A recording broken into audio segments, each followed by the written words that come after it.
Another common mistake is basically misreading the partner's intentions. Where the partner may want this, many times you see restaurant chains finding partners with other restaurant chains that are capable of copying what they do. So it's not uncommon to find a restaurant chain dealing with another restaurant chain that may have concepts that are very, very similar.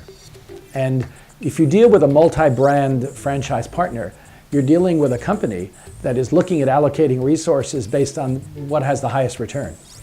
They may not be as patient to wait to see if they can develop the brand. So it's really problematic. In the Middle East, for example, there are groups that have 50 concepts. So if you want to be the 51st concept to that group, you better have a home run out of the gate. Otherwise, that group may very well deploy assets to another concept that's growing more rapidly. So there's a lot of risk of dealing with a management group that has too many brands and really is making the decision based on, they're making the real estate decision based on which concept will give me the highest return, as opposed to, I like this concept, I believe in this concept for the long term. Yes, we will lose some money in the short term, but we need to grow this over time. That tends not to be the case with a lot of multi-branded partners.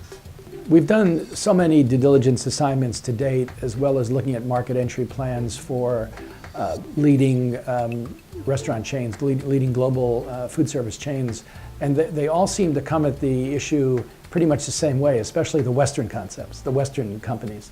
So from the Western perspective, whether they're British or European or American, they tend to make the same mistakes over and over and over again.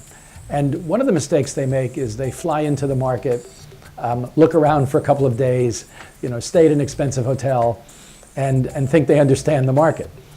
And they don't really spend enough time doing the due diligence required to understand the cultural nuances which would affect the consumer reception to their brand. So that would be number one.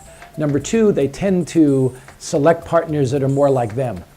So if a partner speaks good English, they might have studied in the US or the UK, they act more Western, then they feel more comfortable with that kind of a partner.